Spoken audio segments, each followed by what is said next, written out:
Assalamualaikum warahmatullahi wabarakatuh. Halo sahabat sejuta kisah. Bahagia sekali kami bisa kembali hadir menjumpai Anda. Tentunya seperti biasa akan menyuguhkan kisah-kisah nyata misteri yang menarik. Dan untuk kesempatan kali ini kami akan berbagi sebuah kisah nyata misteri yang berjudul Derita Calon Tumbal Pesugihan. Pandi, nama samaran, tampak pucat menghadapi hari yang menegangkan. Ia selalu tertekan jika saat itu tiba, resah karena ia mengetahui keberadaan keluarganya yang makan minum dari hasil pemujaan. Ayahnya memuja setan dengan mempersembahkan nyawa demi setumpuk harta.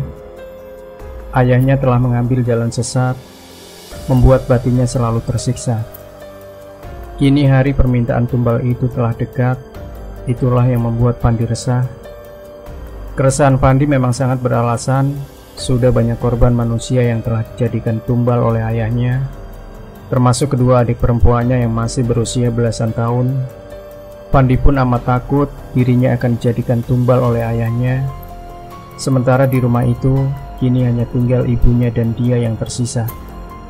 Mereka hanya menunggu waktu untuk jadi tumbal ayahnya. Celakanya, Pandi tak mungkin lari dari kenyataan itu. Di tengah lamunan Pandi, wajah Susi dan Yani adiknya melintas dalam ingatan. Wajah yang selalu menggoda dirinya bila sedang bercanda. Benar-benar menyiksa, bayangan itu tak mau pergi dari pelupuk matanya. Mereka terus membayangi sepanjang hari, seperti mengajak Pandi untuk ikut bersama mereka, atau menyuruh Pandi untuk menghentikan semua penyengsaraan ini. Masih terbayang dalam ingatan Pandi bagaimana kedua adiknya itu meninggal, tapi hanya tanda merah yang berbentuk seperti bola di kedua telapak tangan, serta bercak-bercak merah di kulit tubuh mereka sebagai bukti kematian Susi dan Yani. Namun kenapa kedua orang tuanya tidak merasa heran atas kepergian kedua adiknya yang hanya berselang beberapa hari itu? Tuhan, apa sebenarnya yang sedang menimpa keluarga kami? Lamunan Pandi pagi itu terhenti oleh derap kaki yang mendekatinya. Pandi langsung menoleh dan ternyata langkah kaki itu milik ibunya. Dengan membawa secangkir teh, Fitri mendekati Pandi yang menyambutnya dengan senyuman. Perlahan, Fitri ibunya mengambil kursi dan duduk berhadapan dengan Pandi. "Kenapa pagi-pagi begini kamu melamun? Tidak kuliah?" tegur Fitri. "Atau kau sengaja berangkat sama sopir?" "Ayahmu baru saja pergi," sambungnya lagi. Tegur sapa Fitri yang halus dan lembut membuat Pandi tergagap, tapi ia berusaha menyembunyikannya. Pandi tak menjawab semua pertanyaan ibunya. Ia malah balik bertanya, "Bu, apakah perkebunan kita tidak mengalami perubahan? Kita sudah lama tidak menjenguknya."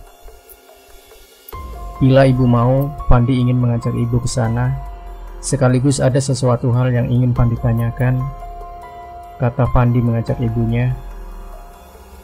Pandi memberanikan diri mengajak ibunya ke perkebunan dengan harapan dapat mengetahui apakah ibunya benar-benar belum mengetahui kalau ayahnya seorang pemuja setan. Tanpa diduga, ibunya gembira sekali dengan ajakan Pandi. Fitri sebenarnya sedikit was-was karena Pandi tidak biasanya mengajak ke perkebunan. Pandi lebih sering mengajak ibunya belanja ke toko untuk mencari sesuatu. Tapi akhirnya Fitri mengiyakan ajakan anak sulungnya itu. Ia masuk ke dalam dan mengeluarkan mobil dari garasi. Tak lama kemudian berangkatlah mereka ke perkebunan. Perjalanan yang memakan waktu hampir 1 jam membuat jantung Pandi berdebar-debar. Ia membayangkan wajah ibunya nanti bila ia menanyakan tentang keberadaan ayahnya. Reaksi seperti apa yang akan ditampakkan oleh ibunya? Tiba di perkebunan, Pandi menggandeng tangan ibunya sambil mencari tempat untuk bernaung. Akhirnya mereka singgah di sebuah gubuk reot untuk mengobrol. Perlahan-lahan, Pandi memegang jemari ibunya dan mencoba memberanikan diri untuk bertanya. "Sudah berapa lama perkebunan ini dimiliki oleh ayah, Bu?" tanya Pandi. Pada saat ayah membeli tanah ini, Pandi tak mengetahuinya. Padahal gaji ayah kan cuma pas-pasan, Tidak mungkin ayah memiliki uang sebanyak itu. Apakah mungkin gaji seorang pegawai asuransi bisa membeli perkebunan ini? Belum lagi, ayah telah membeli kendaraan dan semua barang istimewa yang saat ini kita miliki, tanya Pandi. Fitri terkejut mendengar pertanyaan yang diucapkan Pandi. Ia hanya menatap kedua mata Pandi dengan tajam. Tak lama kemudian ia berdesah. Kekhawatirannya selama ini terbukti. Pertanyaan inilah yang selalu membuat dirinya resah sepanjang malam. Sebenarnya ibu telah lama menyimpan rahasia ini, dan baru kali ini ibu membukanya. Bagus sekali kamu mengajak ibu ke sini. Kesempatan seperti inilah yang ibu tunggu-tunggu. Sekarang kamu sudah dewasa dan mampu berpikir mana yang baik, mana yang buruk. Kamu dapat membedakannya, jawab Fitri yang merasa senang anaknya telah mengetahuinya. Fitri bicara sambil menahan perasaannya yang tertekan. Betapa dirinya selama ini menyimpan rahasia suaminya di dalam batin. 3 tahun bukanlah waktu yang pendek untuk menyimpan sebuah rahasia besar yang telah dilalui oleh keluarganya. Pandi semakin tegang melihat wajah ibunya yang menatap dengan tatapan kosong. Akhirnya, ia menepuk bahu ibunya sambil berdehem. Bu, ibu kenapa? Apakah pertanyaan Pandi menyinggung perasaan ibu? Maafkan Pandi, ibu. Pandi telah lancang. Seharusnya Pandi tak boleh begitu. Tidak, Pandi, celetuk ibunya. Ibu hanya ragu untuk mengatakan sesuatu padamu, lanjutnya. Dengan cepat Pandi menyela ucapan ibunya sambil mencium tangannya. Cepat, Bu, katakanlah. Pandi sudah lama sekali menunggu jawaban ini. Rasanya Pandi sudah tak sabar mendengarnya. Masalah ayah kan, Bu? Sekarang begini saja. Daripada ibu sulit untuk membukanya, biarlah Pandi yang mewakili perasaan ibu. Mudah-mudahan ibu dapat menerima apa yang akan Pandi katakan, sebab Pandi sudah mengetahui apa yang telah menimpa keluarga kita. Bukankah ayah itu seorang pemuja, Bu? Susi dan Yani telah dijadikan tumbal oleh ayah. Kini giliran Pandi dan ibu yang saat ini tengah diincar ayah. Ketakutan inilah yang membuat ibu sering sakit. Sebenarnya Pandi pun seperti ibu. Tetapi apakah kita akan tinggal diam, Bu? Apakah kita tidak secepatnya minta pertolongan? Biarlah kita pergi diam-diam selagi masih ada kesempatan dan belum terlambat. Jelas Pandi panjang lebar. Betapa terkejutnya Fitri mendengar ungkapan Pandi. Ia tidak menyangka anak sulungnya telah mengetahui ayahnya seorang pemuja. Fitri segera memeluk Pandi sambil bercucuran air mata. Fitri menumpahkan semua jeritan batin yang selama ini menghimpit dadanya. Sementara itu Pandi terlihat sangat lega karena ibunya sudah menerima semua kalimat yang diucapkannya. Keberadaan ayahnya sebagai seorang pemuja setan telah terungkap. Dengan bersimbah air mata, Fitri melepaskan pelukannya. Perlahan ia mengusap kedua matanya, lalu kembali menatap wajah Pandi dengan sayu. Semua yang kau katakan adalah benar, Pandi. Masalah inilah yang selalu mengganggu pikiran ibu. Saranmu akan ibu turuti, daripada kau dan ibu dijadikan korban oleh ayahmu, jawab Fitri. Mari kita pulang, Pandi. Takut ayahmu lebih awal dari biasanya, ajak Fitri pada anaknya. Pandi mengangguk sambil bergegas melangkahkan kakinya menuju mobil. Sementara Fitri mengikutinya dari belakang. Tanpa banyak bicara, Pandi langsung menstarter mobil dan segera meluncur pulang. Sampai di rumah, Fitri menerobos masuk ke dalam rumah dan langsung berganti pakaian. Setelah itu ia segera beristirahat untuk meninggalkan jejak bahwa dirinya pulang dari bepergian. Sedangkan Pandi duduk di kursi tamu sambil membaca koran. Dalam hatinya berkecamuk rencana yang telah disepakati dengan ibunya. Tak lama kemudian, Sasmito ayah Pandi tiba. Mendengar suara suaminya, Fitri pura-pura tidur. Sementara itu Pandi merasa bersyukur karena ayahnya tidak mengetahui bahwa ibu dan dia pulang dari perkebunan. Malam nampak cerah, purnama bersinar terang, tapi Pandi dicekam ketakutan menyaksikan purnama itu. Hatinya begitu gelisah. Siapakah yang akan dijadikan tumbal oleh ayahnya pada purnama ini? Keringat Pandi mengucur deras membasahi kemeja yang ia kenakan. Ia beranjak dari ranjangnya. Pandi mengkhawatirkan keadaan ibunya. Perasaannya gelisah, seperti akan terjadi sesuatu pada ibunya. Pandi bergegas mendatangi kamar tidur ibunya dan langsung mengetuk pintu kamar. "Bu, ibu, ini Pandi, Bu. Tolong bukakan pintunya, Bu. Pandi mau bicara." "Apakah ibu tidak sholat isya, Bu?" Lama Pandi menunggu, tapi tak satu pun pertanyaan dijawab. Akhirnya ia mengintip melalui lubang kunci. Tiba-tiba Pandi berteriak nyaring memanggil ayahnya. "Ayah, ayah, tolong ibu, ayah!" teriak Pandi.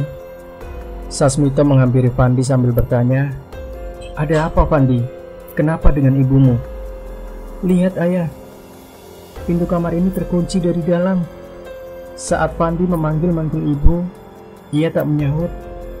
"Sepertinya ibu sedang sakit, ayah." Sasmito nampak panik. Ia segera mendobrak pintu tersebut bersama Pandi, lalu berlari masuk ke dalam kamar. Pandi bersama ayahnya langsung menghampiri ranjang, melihat Fitri tergolek lemah di atasnya, dan semua teriakan tak satu pun didengar Fitri. "Fitri, bangun Fitri! Ada apa denganmu, Fitri?" Sasmito dan Pandi menangis sambil menjerit-jerit. "Fitri, jangan tinggalkan aku, Fitri. Aku tidak sanggup hidup tanpa kau di sisiku." Sasmito terus berteriak sambil memeluk tubuh istrinya. "Pandi, ibumu sudah tiada. Ibu sudah menghadap Tuhan. Ini memang salah ayah, Pandi. Maafkan ayah." Sasmito berbicara sambil meratap, ratapan yang sangat memilukan. Ia menangis sebagai bayi yang baru lahir, hatinya hancur atas kepergian Fitri yang telah dijadikan tumbal olehnya. Isak tangis Sasmito terdengar sangat mengharukan, tapi Pandi merasa muak dengan sikap ayahnya. Mendadak Pandi marah. Ia sudah sekian lama memendam kebencian terhadap ayahnya. Kebencian itu muncul akibat perlakuan ayahnya yang tega menjadikan kedua adiknya sebagai tumbal. Apalagi kini ibunya tewas menyusul kedua adiknya. Ibunya telah menjadi korban atas pemujaan ayahnya. Ayah benar-benar tega membuat seperti ini. Kenapa ayah lakukan pada kami? Kami butuh kebahagiaan. Kami tidak butuh harta. Beginilah jika ayah tidak percaya dengan adanya Tuhan. Makian Pandi yang terdengar mengutuk terlalu pedas bagi Sasmito. Namun Sasmito tidak sedikit pun membalas makian anak sulungnya itu. Sasmito menyadari semua kesalahannya. Akhirnya Pandi keluar dari kamar dan segera memanggil para tetangga untuk memberitahukan kematian ibunya. Usai itu Pandi kembali ke kamar menemui jenazah ibunya. Tubuh Fitri terbujur kaku, tergolek di atas ranjang didampingi Sasmito. Wajahnya tampak pucat, dan keriput di wajahnya semakin tampak jelas. Beberapa orang tetangganya berdatangan untuk melayat. Sasmito terlihat syok. Ia hanya termenung saat melihat tubuh istrinya dibopong keluar untuk dimandikan. Sementara itu Pandi mengiringinya dari belakang sambil melihat sebuah tanda yang sudah ia kenal, tanda yang menyebabkan kematian ibunya. Esok harinya setelah Fitri dimandikan, jasadnya segera dimakamkan. Pandi, Sasmito dan seluruh warga mengantarkan jasad Fitri hingga ke pemakaman. Derai air mata Pandi dan Sasmito mengiringi kepergian Fitri hingga masuk ke liang kubur. Selesai pemakaman, Pandi nampak syok dan frustasi.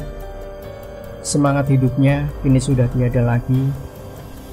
Satu demi satu orang-orang yang dicintainya telah pergi meninggalkannya. Untuk apa lagi dirinya bertahan hidup? Mungkin hanya untuk menunggu gilirannya dijadikan tumbal. Kegundahan hati Pandi yang terlihat nyata dapat dipahami Sasmito. Perlahan-lahan Sasmito mendekati Pandi dan memeluknya sambil berkata, "Kau akan kemana, Pandi? Apa kamu akan pergi meninggalkan ayah?" Ayah mengakui kesalahan ayah membuat ibu dan kedua adikmu pergi. Tapi tolong dengar kata-kata ayah. Pada waktu itu ayah tergoda oleh harta, tapi semua itu ayah lakukan demi kehormatan keluarga kita yang selalu dihina karena hidup dalam kemiskinan. Ayah sungguh hilaf waktu itu dan tidak berpikir panjang. Sekarang tolong bantu ayah untuk menyelamatkan ayah. Ayah tak ingin kau pun dijadikan tumbal bagi raja siluman itu. Kau harus selamat.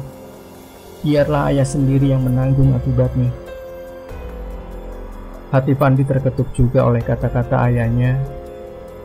Walau ayahnya telah salah mengambil jalan, ia tetap ayah kandungnya. Pandi pun segera keluar dari rumah tanpa mau disertai ayahnya. Pandi akan berusaha mencari solusi yang bisa melindungi dirinya dan menyelamatkan nyawanya. Dengan berat hati dan perasaan tak karuan, Pandi melangkahkan kakinya menembus udara bebas, sambil terus berharap semoga nyawanya dapat terbebas dari cengkeraman ratu pemilik harta. Demikian sahabat Sejuta Kisah, tinggalkan komentar Anda, like, share video ini, subscribe channel Sejuta Kisah, dan kembali nantikan kisah nyata misteri terbaru dari kami setiap harinya. Sampai jumpa. Wassalamualaikum warahmatullahi wabarakatuh.